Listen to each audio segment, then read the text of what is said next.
ఓం సాయిరాం. శ్రీ సచ్చిదానంద సమస్త సద్గురు సాయినాథ్ మహారాజ్కి జై. సాయి కుటుంబ సభ్యులందరికీ నమస్కారం అండి. ఆ సాయినాథుని యొక్క ఆశీస్సులు మనపై ఎప్పుడూ ఉండాలని మనస్ఫూర్తిగా కోరుకుంటూ ఈరోజు వీడియోని అయితే మొదలు పెట్టబోతున్నాను ఫ్రెండ్స్. ఈరోజు వీడియోలో బాబా గారు మనకు తెలియజేయబోతున్న సందేశం ఏమిటంటే, బిడ్డ ఒక్కసారి తాకను అనకుండా నా నుదుటిని తాకు. నా నుదుటిని తాకిన తరువాత నీ నుదుటి రాత ఎలా ఉంటుందో చెబుతాను అనేసి బాబా గారు అయితే ఒక మంచి సందేశాన్ని అయితే తెలియజేయబోతున్నారండి. ఇక మనకు బాబాగారు ఎటువంటి సందేశం తెలియజేసినా అందులో మనం భావాన్ని అర్థం చేసుకోవాలి. బాబాను నమ్ముకున్న వారికి ఎప్పుడు కూడా ఎలాంటి లోటు ఉండకుండా చూసుకుంటాడు అండి. ఇక వీడియో స్టార్ట్ చేసే ముందు ఒక చిన్న రిక్వెస్ట్ ఫ్రెండ్స్, నా వీడియోని ఎక్కడ స్కిప్ చేయకుండా చూడండి. నా వీడియో కనుక మీకు నచ్చినట్లయితే ఒక చిన్న లైక్ చేయడం మాత్రం మర్చిపోకండి ఫ్రెండ్స్. ఇక వీడియోని అయితే స్టార్ట్ చేద్దాం ఫ్రెండ్స్. బిడ్డ, నీ తప్పు లేకుండా కూడా నిన్ను అందరూ నిందిస్తున్నారు అని బాధపడుతున్నావు కదూ. ఆ నిందలు మోయడంలో ఎందుకు చెప్పు? ఏ తప్పు నీవు చేయనప్పుడు, అది తప్పే కానప్పుడు, ఎవరు నిన్ను బాధ పెట్టినా సరే నీకు ప్రతీకారం తీర్చుకోవడం చేతకానప్పుడు కాలమే వారికి శిక్ష పడేలా చేస్తుంది. ఎవరు ఎంత అందమైన వేషం వేసినా కానీ కాలమే వారికి సమాధానం చెబుతుంది. వారి యొక్క గుణాలను, నిజస్వరూపాలను ఏదో ఒక విధంగా ఏదో ఒక సమయంలో బయటపడేలా చేస్తుంది బిడ్డ. అందుకే ఎవరిని కూడా నీవు గుడ్డిగా నమ్మకు. నీకు ద్రోహం చేసేవారు నీ వెన్నంటే ఉంటారు. నీతో కొంచెం చనువుగా మాట్లాడేసరికే అంతా నావారే అనేసి నమ్ముతున్నావు. బిడ్డ, నీవు ఎవరినైతే గుడ్డిగా నమ్ముతున్నావో వారే నీకు నమ్మకద్రోహం చేస్తున్నారు. నీవు జాగ్రత్తగా ఉండాలి. అందుకే ఎవరిని కూడా గుడ్డిగా నమ్మకు బిడ్డ. నేను నీకు రాబోయే కష్టాలను, ఆపదల నుండి గట్టెక్కిస్తాను కదా, కానీ నీవు దాని నుండి బయటపడడం కోసం సహాయం చేయగలను. దానికోసం నీకు శక్తిని ఇస్తాను. కేవలం నీ ధర్మ మార్గంలో సాగుతూ ఉండు.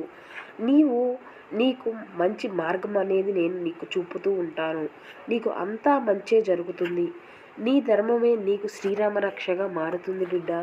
నీవు ధర్మ మార్గంలో నడుస్తూ ఉంటే అదే నీకు 100 రెట్లు ఆదాయాన్ని, మంచితనాన్ని, నీ యొక్క రక్షణను చూస్తూ నీకు ఎంతో దుర్బలంగా మారుతుంది. ప్రతి బంధాన్ని చివరి బంధంగా భావించు. అప్పుడే నీకు ప్రేమించడం అనేది తెలుస్తుంది. ప్రతి క్షణాన్ని కూడా నీవు చిరక్షణంగా భావించు. అప్పుడే నీకు మనిషి యొక్క విలువ అనేది తెలుస్తుంది. కాలం విలువ నీకు తెలుసుకోవాలి అంటే నీవు ఏ బంధం పట్లనైనా నీవు అమితమైన ప్రేమను అనేది పెంచుకోరాదు. నీవు పెంచుకున్న ప్రేమ వల్లనే నీకు అది దూరం అవుతుంది బిడ్డ. ప్రపంచంలో ఇంతమంది ఉన్నా కేవలం కొద్ది మందితోనే మనకు అనుబంధాలే ఏర్పడుతూ ఉంటాయి.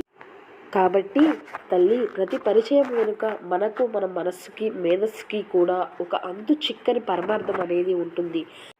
ఈ జన్మలో పరిచయం అయ్యే ప్రతి వ్యక్తి నుండి గత జన్మలో ఏదో ఒక పరిచయం అనేది ఉంటుంది. ఒకరు నీకు చెడు కలిగించినంత మాత్రాన వారికి నీవు చెడు చేయాలి అనే లేదు కదా. వారి యొక్క కర్మానుసారం వారే అనుభవిస్తారు. కాబట్టి తల్లి, నీకు ఉదాహరణ చెప్పన, నిర్మలంగా ఉన్న ఒక కొలంలో రాయి విసిరేసి అది ఆ నీటిని తాకితే అది కలిగించిన ఆ తాకిడి తద్వారా కొంతసేపటికి యథార్థ స్థితికి మారుతుంది కదా.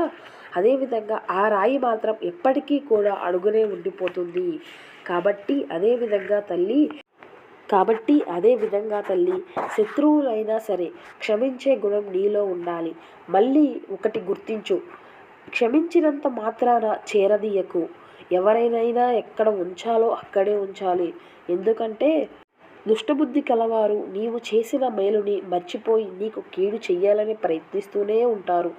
బిడ్డ, ఒకటి గుర్తుపెట్టుకో, ఒకరి అదృష్టాన్ని నిరాశగా చూడకూడదు, ఒకరి దురదృష్టాన్ని ఆశగా చూడకూడదు. ఎందుకంటే ఎవరి తలరాత ఎప్పుడు ఎలా మారుతుందో చెప్పలేము కదా. అది నీవు గుర్తించుకో. నీవు ధర్మ మార్గంలో నడుస్తూ శ్రద్ధాశబూరితో ఉండు. నీవు నమ్ముకున్న దేవుణ్ణే నీవు కొలుచుకో. కాబట్టి నీవు దేవుణ్ణి నమ్ముకుంటే నీకు ఎటువంటి కొరత ఉండదు. నీవు ఏది కోరుకుంటే అది ఇస్తాడు. అది కొంచెం ఆలస్యమైనా సరే అది నీకే ఇస్తాడు. నీవు కోరింది ఏదైనా జరగకపోతే నీవు నిరాశకు చెందకు బిడ్డ.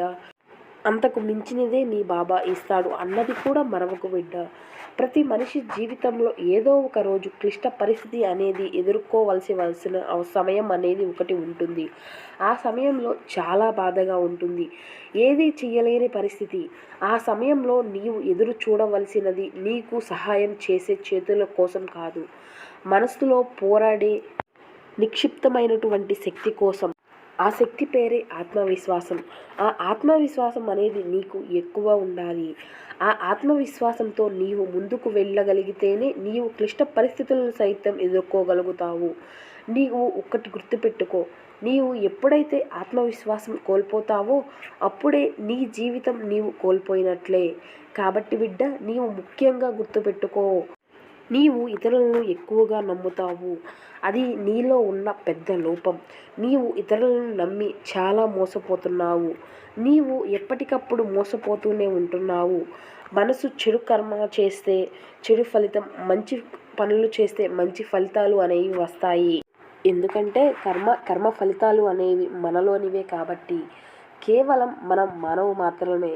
తెలిసి నీ మనసులోని ఆవేదన, నీ మనసులోని బాధ ఏమిటో ఆ పైన ఉన్న దేవుడికే తెలుసు కదా. మనకు ఎన్ని కష్టాలు వచ్చినా మొదటిగా నీ నోటి నుండి వచ్చేది బాబా అనే నామం మాత్రమే. అది నాకు తెలియదు అని అనుకుంటున్నావు కదూ.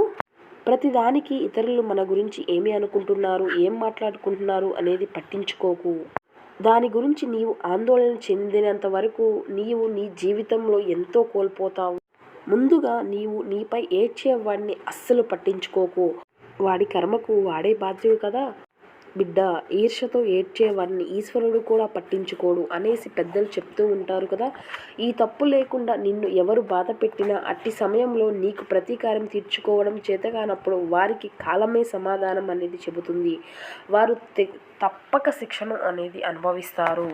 కాబట్టి నీ పనిని నీవు సక్రమంగా చేసుకుంటూ వెళ్ళు. తద్వారా ఆ దేవుడు అన్నీ చూసుకుంటాడు. బిడ్డ, నా ఆశీస్సులు నీకు ఎప్పుడూ ఉంటాయి. సంతోషంగా ఉండు. ఓం సాయిరాం. సర్వేజన సుఖినో భవంతు. ఇది అండి ఈరోజు బాబా గారి సందేశం. ఈ సందేశం మీ అందరికీ నచ్చింది అని అనుకుంటున్నాను. ఈ సందేశం కనుక మీకు నచ్చినట్లయితే ఒక చిన్న లైక్ చేయడం మాత్రం మర్చిపోకండి ఫ్రెండ్స్. ఇక ఫైనల్గా ఒక చిన్న రిక్వెస్ట్ ఫ్రెండ్స్, నా ఛానల్ని కనుక ఎవరైనా కొత్తగా చూస్తున్న వారుంటే నా ఛానల్ని అయితే సబ్స్క్రైబ్ చేసుకోండి. Please subscribe my channel. Thank you for watching.